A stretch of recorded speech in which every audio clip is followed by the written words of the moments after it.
Hey, it's Sam.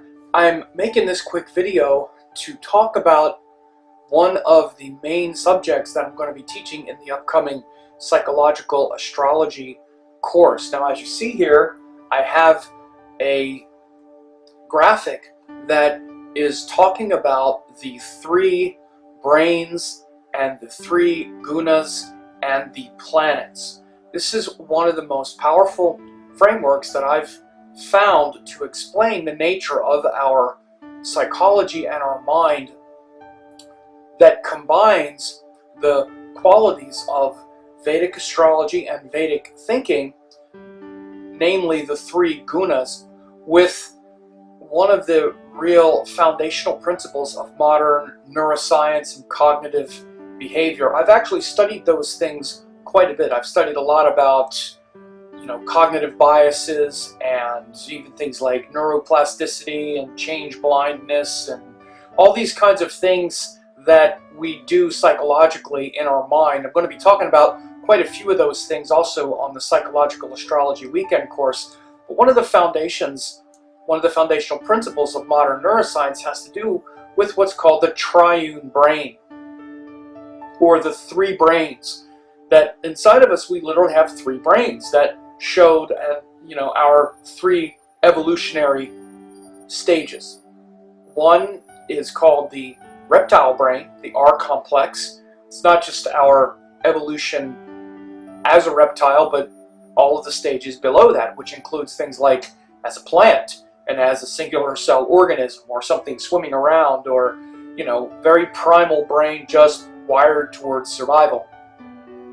On top of that, we evolved a more nuanced brain, which is called the mammal brain, which is again a more sophisticated type of psychological stage, where we learn empathy and compassion, and we become tribal, and we become nurturing, and we start to focus on things like love and all of these kind of social behaviors that are related to mammals. Just like mammals like to suckle and cuddle, that's the mammal brain.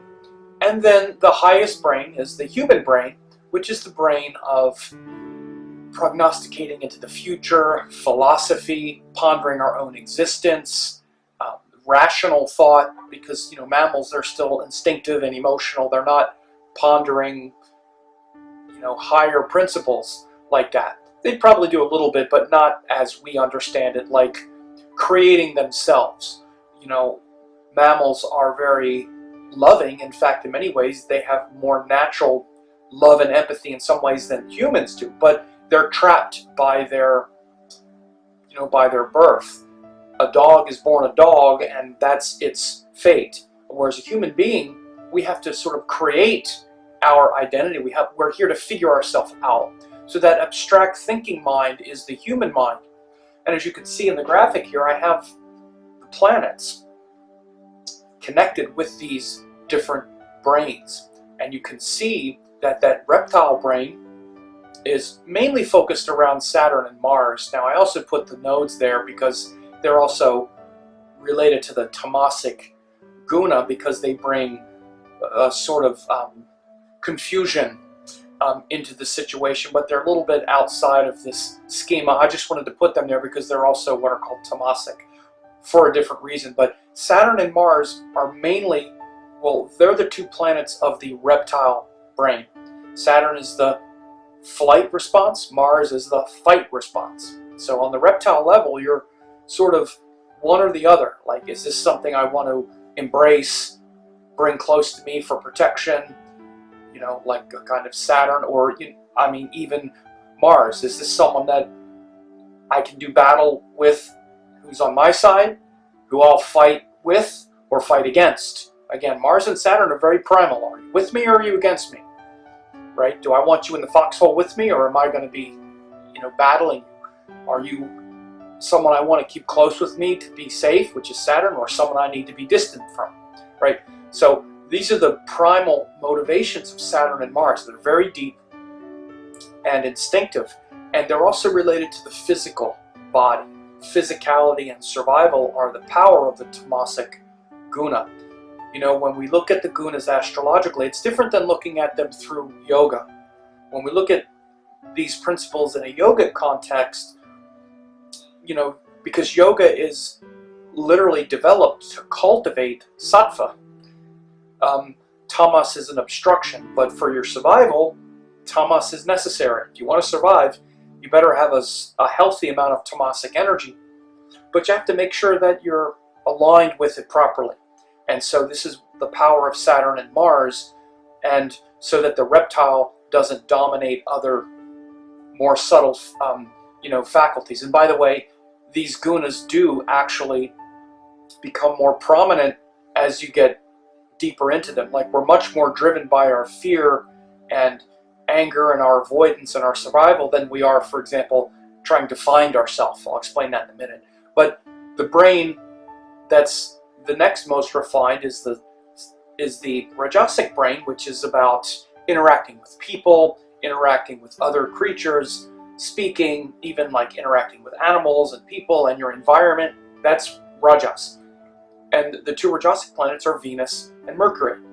You can see how mammal behavior is very much about Venus and Mercury. It's about, you know, activity. It's about, the social equation, the social value. Again, on the Tamasic brain, the value is survival. That's literally like the value. On the Rajasic level, the value is enjoyment, happiness, connection, being with the social group. And we learn through the mammal stage that if we really want to be safe, which is the reptile brain, we need to be with others. We're much more safe and much more likely to survive if we have allies. Because remember, reptiles are not really pack animals. They're very solitary, right? And so again, it's that individual, like the physical body, our feeling of aloneness and whatnot can be the negative quality of the Tamasic guna, but it can also be very powerful because we still have to work through our salvation alone, which is the power of tamas, is to face that mortality. But in a general sense, rajas is very much about where we learn the more refined qualities of being a mammal, not just a reptile. And a lot of our life hangs out in this rajasic space, Venus and Mercury, enjoying life, being with people you want to be with. How much of your life revolves around that? Your partners, your family, and also enjoying things like food and sex and people around you, and again, being with your friends. It's what we kind of live for. That those Venus-Mercury things are very much about our everyday world, communication, understanding, in the highest sense, that sort of currency that allows us to get along with others and therefore flourish through our alliances and whatnot. And the world of people and this world itself is Rajasic. But then there's and it's very much about others. It's about us and others. Tamas is about me. Rajas is about me in relationship to everyone else, where there's that equality and that sort of seeing myself as part of this world. But then there's sattva, which is even beyond that, which is higher than that, because obviously those things aren't our highest, function as a human being. Even all mammals function at that level. That's the mammal brain. Mammals deal with that social interaction with each other. But humans, we actually think even higher than just this world. We're like, what's the purpose? What's the meaning? That's why things like religion, teachings, purpose, inspiration, hope, these kinds of things are sattvic, right? And the three planets are Jupiter, Moon, and the Sun. The Sun is the sattva, where literally your pure self, your pure nature, beyond this ego, beyond this world, that non-localized being that you are, that doesn't just incarnate and die. The Sun is that radiant power that's not localized just in this lifetime. The moon is the experience and the feeling of that feeling of pure love that wants to merge with everything, that wants to flow, that senses this need to be whole, rather than to be living through these fragmented, separate experiences. And Jupiter is that inspiration and hope that aligns you with teachings and teachers and wisdom that compels you forward, that makes you feel like you want to keep growing and expanding. Ever think of that? Why is it that human beings have this need to want to expand and grow? Like we're not satisfied with where we are. It can create some restlessness, but it's the restlessness of what's possible. Again, that whole kind of future pacing, imagining a world that doesn't exist is very much the human brain and that sattvic brain. So it's very important to understand these, to understand the psychology of the planets on this level of the gunas. Now, what winds up happening often is these lower gunas really interfere with the higher guna. We would say, oh yeah, I'm so hopeful and I'm trying to express my higher self and I'm trying to merge. But you see how hard it is for us to actually follow those things. Most of the time what we're doing is we're first trying to survive, make sure we have enough money, make sure we're not going to starve to death and that we're going to live and survive. Next, we're trying to make sure that we've got people around us who like us. Part of it is survival, but part of it is also just wanting to be happy. And then after all of that, after we make sure we have enough money, some job, we have the people around us that half the time we like them, half the time we don't, but we got people around us, then somewhere in that we try to prioritize some hopeful existence. I'm sorry to sound so bleak, but it's kind of like that. And it's because those lower gunas are more prominent, because the things, we always kind of feel like we can put off that amazing, hopeful future one day, because that really requires that we believe in something higher, and it's abstract. Like I said, it's the abstract mind that's not as immediate as eating some ice cream and sharing it with some friends and having a good time, which is the mammal brain, or making sure I survive, making sure I get enough sleep, make sure I have enough money. They're very immediate. Those lower gunas, of course, tamas, very much about, again, form, structure. It's very just baked into the stew that we're going to make sure that get that handled. Last thing we're going to do is not get that taken care of. Once that's taken care of, then, well, I want to have fun too. I don't want to just be by myself working to just survive. I want to be around people, want to be connected to something enjoyable, right? So much of our life hangs out in those two areas, and then, we can often tend to just put the other thing on hold.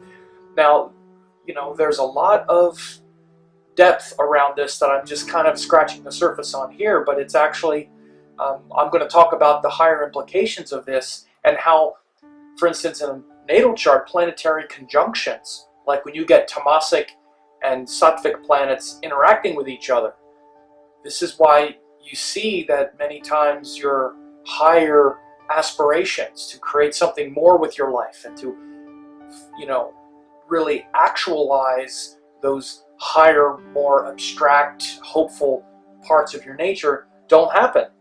Many times you can see this because of the relationship between gunas. Sattvic planets and tamasic signs are influenced, vice versa. There's also a difficulty with the inappropriate expression of the guna. The tamasic guna can hold back the sattvic one, which wants to do something more but gets too bogged down in material concerns. But in the opposite sense, the abstract planets like the moon and Jupiter, especially the sun as well, can sometimes have a quality of sort of bypassing and paying too much attention, like pie in the sky, and not taking care of our survival, right? Which can also be a difficulty. So again, talking about these things, not just in the abstract. Again, others can talk about these things in the abstract, but an astrologer can talk about them very specifically. So what I'm going to be doing in this class is taking things like, for like the case studies, looking at charts and saying, this is why this person, tends to put off their hopes and dreams and you can see they're more bogged down and worried about the approval of others around them. This person doesn't follow their dreams because they're too worried about their material concerns, material prosperity. So these kinds of things are what we're going to talk about more specifically, but I'm just making this video to introduce the concept a little bit about the Gunas, the three brains, and the planets and their relationship to them. This is really fascinating course of study, and some of the things that I really enjoy the most about astrology is making it modern and taking Vedic astrology and connecting it with other legitimate systems. And you know, once you understand the real structures of the Vedic teachings, the Vedic astrology, the yoga, and you really dial in the system, then you see that that system will work almost flawlessly with any other legitimate system.